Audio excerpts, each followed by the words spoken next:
Hello and welcome back to Formless Recording and Mastering. Today we're going to do kind of an elementary school style experiment, science fair kind of thing, where we're going to look at a variety of songs spanning a few decades, and we're going to talk about loudness and those songs. So when I first got into mastering, the kind of hot topic of mastering is loudness. There's a lot of videos, a lot of blogs, a lot of articles, a lot of books that you can look to learn about loudness.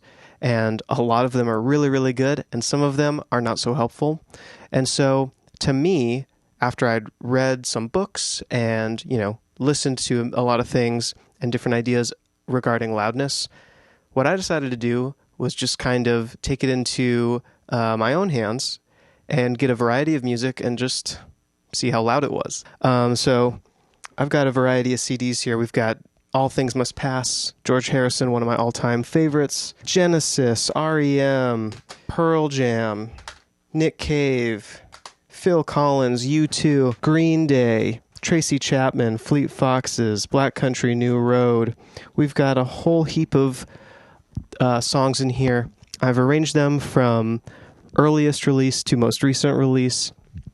The only thing that I'll note is that the All Things Must Pass, George Harrison, that's the 2001 remaster. So maybe it should go a little later in the timeline. But either way, I think this will be a really interesting little chat. So we're going to play some tunes, and then we're just going to check out how loud they are. So here we go. Let's check it out. All right, so the first song we're going to look at is My Sweet Lord by George Harrison. The main things we're kind of focusing on here is the integrated LUFS. LUFS is loudness units full scale, and that is kind of a common way of measuring loudness that we use all the time. So let's go listen to a verse of My Sweet Lord. Lord, I really want to see you. Really want to be with you.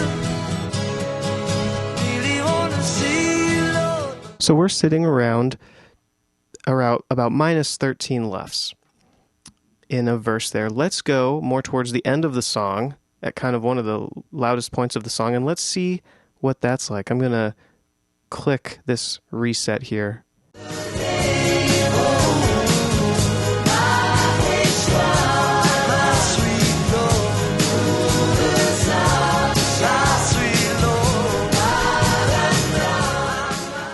We're right around minus 7, and that is pretty loud. And part of that, of course, is because it's a loud song. We can hear that there are so many instruments going on. This was during kind of the wall of sound phase.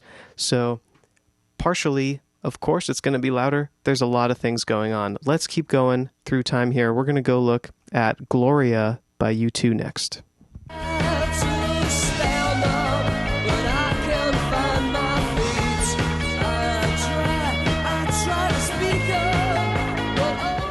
So we're sitting around minus 13 there, and then let's go towards the end where we get a little bit of a louder section here.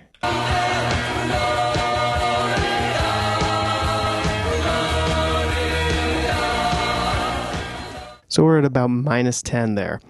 Obviously a very different sounding record, but already we can see not everything's the same. We're going to keep moving here.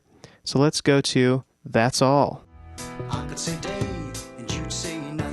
Tell me it's black when I know that it's white. Always the same, it's just a shame, and that's all. Incredibly quiet compared to those other two songs already. That's about minus 20. And there could be a lot of reasons for that. Cassette at the time was selling, of course, a lot, right? So one of the things we have to look at is what formats were they releasing music for? And at this point, it would have primarily been cassette. Let's keep moving forward in time. We're going to go check out Sussudio.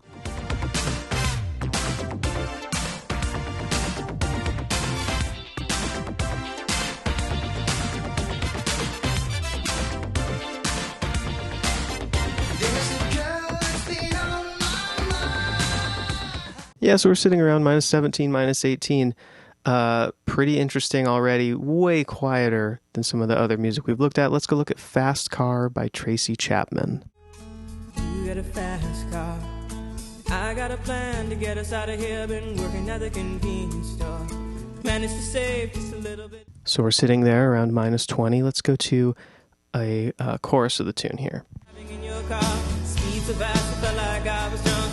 City lights stay out before us, and your arm felt nice wrapped around my shoulder, and So those choruses are coming in at about minus 15 or so. Relatively dynamic. Even just looking at the waveform, we can obviously see the dynamics in the tune. As we get later in time, you're going to notice that that changes. Let's look at Man on the Moon. Andy Kaufman in the wrestling match. Yeah. Monopoly 21. So we're around minus 14 there. Let's go to a louder section of the song. Man on the moon, man on the moon.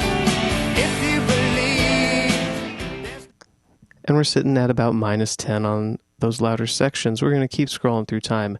When I Come Around by Green Day, here we go.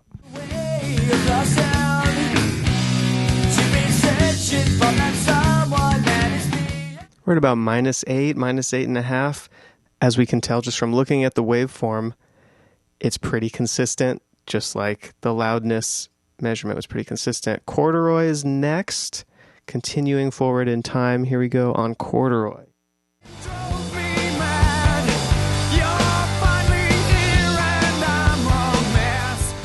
We're sitting around minus 9 there. We'll find a louder section of the song, maybe the guitar solo.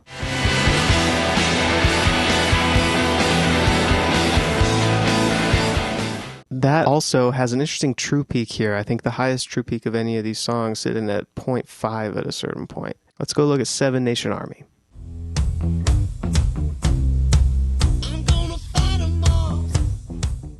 So we're at minus 11, minus 12 around there. Let's go find that chorus that's an instrumental chorus.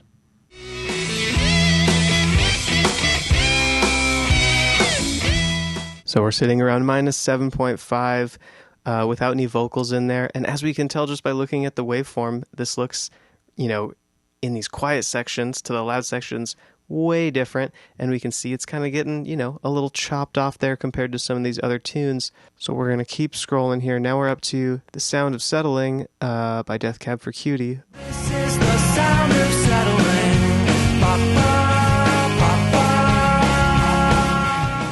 So around minus 8, minus 8.5, minus 7.5, depending on the section of the song. And that's kind of getting us up into what seems to be a common thing to shoot for now, which is about minus 8. First Day of My Life, this is a much different track in that it's mostly all acoustic instruments. Let's take a look at what we got here, kind of getting up into the mid-2000s. Swear I was born right in the doorway. I went out in the rain, suddenly everything changed. They're spreading. So not terribly loud, and I think intentionally not terribly loud, in that it is a soft, intimate song. We're sitting around minus 17, minus 16, and, plays well to the song. So again, that's kind of the theme that I want to hit home here, is that ultimately it's about fitting the song really well. We're going to keep moving into Helplessness Blues here by Fleet Foxes.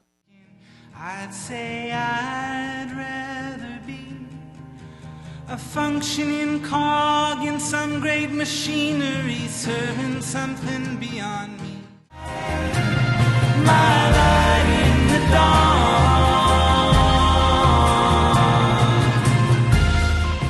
So that's an interesting one to me, in that the quiet sections are not afraid to be quiet, and the loud sections are not afraid to be competitively loud.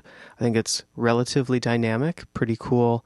We've got just a couple left here. We're going to look at Yahé by Vampire Weekend, and even just looking at this waveform, we can kind of get an idea of what we're going to hear. You won't even say your name, you say but who could ever live that way? So we can tell that the quietest section of the song is not as dynamically different than the loudest section of the song compared to some of the other tunes we've listened to. This tune, the quiet section, was sitting around minus 8, minus 9. So interesting.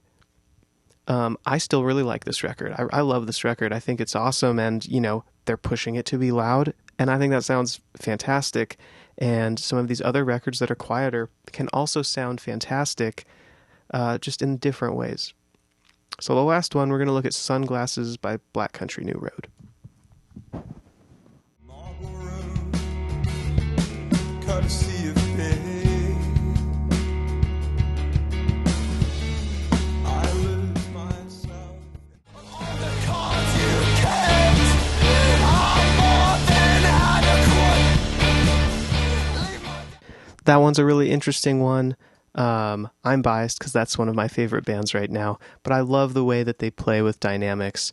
And like I said before, it ultimately comes down to how the band plays with dynamics and how the mix plays with dynamics more than anything else. So in conclusion, I think the biggest takeaway that I have from this is that ultimately it's about creating a cohesive song from a great mix and a great band. And that might seem too obvious maybe, but I think that's the key, right? You have some bands that play very dynamically and want very dynamic music. I love that some of these tunes take advantage of that and let those dynamics be. And then you have other songs, like Green Day would be a good example, Corduroy would be a good example from Pearl Jam, where the song is loud and it stays loud, and it makes a lot of sense to create a loud master from that. And that can sound really great too. And then you've got one thing to think about, I think, at least from this test, which is the format that the song is going to be released as primarily.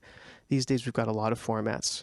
People still buy CDs. Vinyl is, of course, had that resurgence that's gone on for like a decade now. Obviously streaming. And then people releasing things on cassette and everything in between, really. So that comes into play as well, like we saw with some of those Phil Collins tunes, right? So the things that I am going to take away from this is that ultimately it's about creating a cohesive piece of music and a cohesive record or EP, or maybe it's for video, whatever it might be for. And it's about serving the song really well. You can make things very loud and potentially compressed, and that can be cool. You can let things breathe, and that can be cool. It ultimately comes down to the vision of the project. So I hope that was interesting to you. If you are not following the channel, give it a follow, and we'll have more videos like this next week.